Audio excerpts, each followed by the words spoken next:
All right, let's just jump right in. Today, we are looking at one of the most hotly debated, thoroughly documented, and honestly genuinely chilling unexplained mysteries of the entire 20th century, the Travis Walton incident. In this explainer, we're stepping into a narrative that honestly plays out like a high-stakes anime thriller. I mean, it's got everything. But the crazy part? It's completely grounded in physical traces, intense polygraph tests, and the unshakable testimony of 7 eyewitnesses. So let's get started. We're kicking things off right in the middle of the action. Picture this. It's November 5th, 1975. The sun has completely set, the mountain air is freezing, and a crew of exhausted loggers is just bouncing along this incredibly rough dirt road. Suddenly, they spot something glowing in the dark trees. It's unimaginable. One man actually steps out of the truck. There's this blinding, massive flash of energy, and he is just thrown violently backward. What unfolds next sparks a massive manhunt, absolute media chaos, and leaves behind a mystery we are still talking about decades later. But to truly understand this explosive story, we've got to ground ourselves in this setting first, right? We're talking about the deeply isolated, incredibly rugged terrain of the Apache Sitgreaves National Forest, right near Snowflake, Arizona. Now, back in '75, Snowflake was a small, super tight-knit town of about 2,500 people, where logging jobs were basically the lifeblood. You're surrounded by these vast, dark pine forests, mountain lakes, and rough dirt roads. In a place like this, if someone vanishes into the timber, well, the stakes are instantly life or death. And the man who vanished? That was 22-year-old Travis Walton. Now, Travis was kind of a unique guy. He had a reputation for a couple of things: pushing his physical limits, doing martial arts, racing cars, but he also had this super deep, unconventional curiosity about the world. He'd stay up late reading about science, philosophy, you name it. And this dual nature actually perfectly explains why he reacted so differently than anyone else that night. When the impossible literally appeared right in front of him, his sheer curiosity completely overrode his fear, pulling him right out of the safety of that truck. Okay, so let's set the exact scene just moments before everything changed. These loggers, 7 guys who were known as the Turkey Springs crew, they had just wrapped up a brutally hard day of tree thinning. It's demanding work: chainsaws, heavy sawdust, lots of sweat in that thin mountain air. As it got dark, they crammed into their old, battered, brown and white International truck and started heading down this primitive, rocky forest road to go home. They were totally exhausted, mostly silent, and completely unaware that their lives were about to be turned upside down. So they're driving along, and a weird yellowish-white glow appears through the trees ahead. And no, this wasn't a distant star or some low-flying plane. Out of nowhere, they are confronted by this solid, metallic, yellowish-tan object. It's about 50 feet across, just silently hovering there in the trees, maybe 30 yards away.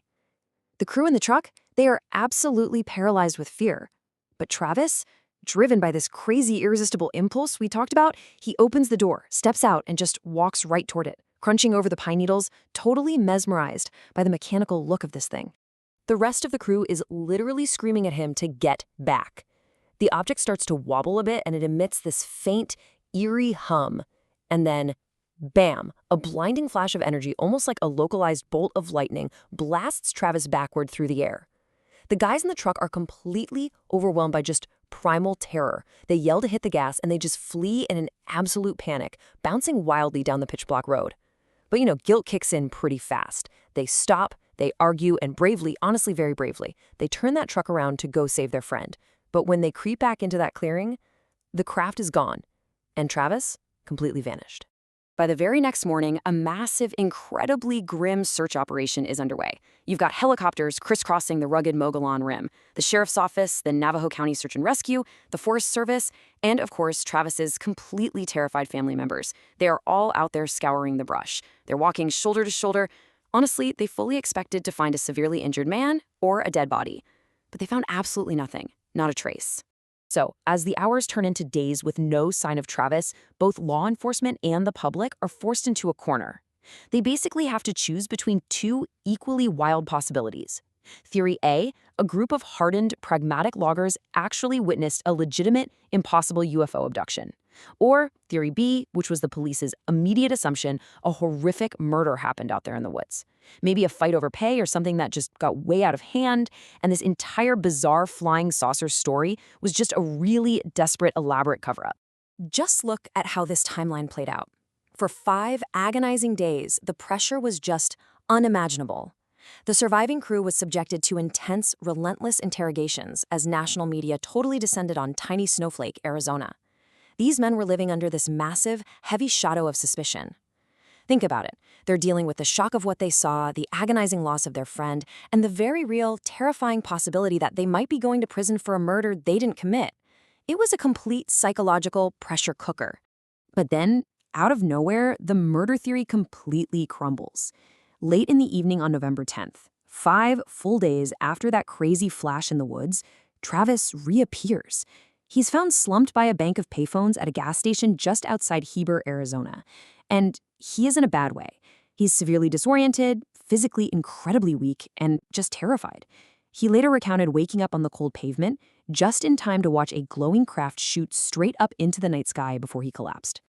And when Travis finally started talking about where he had been, well, he brought back a genuinely terrifying narrative. He detailed waking up in this dim, incredibly humid room in excruciating pain, only to find himself surrounded by short, non-human beings with massive dark eyes. After literally fighting them off and running away in a panic, he encounters a second group. But these were strangely calm. Very attractive, muscular human-looking entities with brownish blonde hair and these striking golden hazel eyes. As he's trying to find a way out, Travis remembers being led into this massive, cavernous space. It felt like a giant's hangar, with walls that curved upward into a dome, and parked right there in the middle were these distinctly different silver disc-shaped spacecraft. He had this surreal, terrifying realization hit him all at once. He might actually be inside a massive mothership, looking at smaller scout ships parked inside, like something straight out of a sci-fi movie, but it was his reality. He's begging these human-looking beings for answers, right? Just pleading with them, but they remain completely, chillingly silent. Despite his desperate resistance, they firmly guide him onto an exam table. A woman among them brings out this device. It looked like a clear, soft plastic oxygen mask with a weird, dark sphere attached to it. She presses it tightly over his mouth and nose. Travis said he felt himself immediately grow weak, plunging into absolute oblivious blackness, only to wake up, shivering, on that cold highway back on Earth. Okay, so naturally, the authorities were highly, highly skeptical. I mean, wouldn't you be? To try and get to the real truth and to rule out some massive coordinated hoax, the surviving crew members were put under the microscope. The absolute cornerstone of this whole investigation became the polygraph tests, and the examiners used very specific, carefully constructed questions. Things like, did you actually see a glowing object hovering? Did you see Travis propelled backwards? Did you conspire to perpetrate a hoax? These were not vague inquiries, folks. They were specifically designed to break a lie. And these weren't just any tests. These high-stakes polygraphs were administered by Cy Gilson, an absolute top-tier expert for the Arizona Department of Public Safety, the state police. He didn't just use your standard old-school strip charts either. Years later, he even retested the men using advanced computer-based probability analysis, measuring relative blood pressure, skin conductance, respiration, the whole shebang. He was actively hunting for literally any physiological sign that these loggers were making this up. But here's the kicker. Gilson's official documented conclusion is basically a mic drop. He impartially verified the crew's truthfulness. He literally wrote, quote, "These polygraph examinations prove that these 5 men did see some object they believed to be a UFO. And in those advanced computer reevaluations years later, the software returned a 99% probability of truthfulness. This absolutely cements the Turkey Springs incident as one of the most uniquely and physically corroborated accounts of an unexplained aerial encounter on official record. No way around it." So what does this all mean? We arrive at the ultimate crossroads. Even decades later, this story has faced extreme skepticism, fierce debunking campaigns, and endless alternative theories. Everything from ball lightning to shared psychological delusions. But you've got the physical traces left in the forest, the completely unshakable polygraph data from top state experts, and the startlingly consistent eyewitness testimony from 7 different men. It leaves us grappling with a massive, totally unresolved question. What in the world actually happened in those woods? Well, the absolute crucial takeaway from our explainer today is best summed up by the opening words of Travis Walton's own book. He says, "Condemnation without investigation is the height of ignorance." The physical traces, the past polygraphs, the unwavering testimonies, they all demand that we look a little closer and keep an open mind. If this wasn't an elaborate hoax, and it wasn't some incredibly rare mass delusion, then who or exactly what took Travis Walton?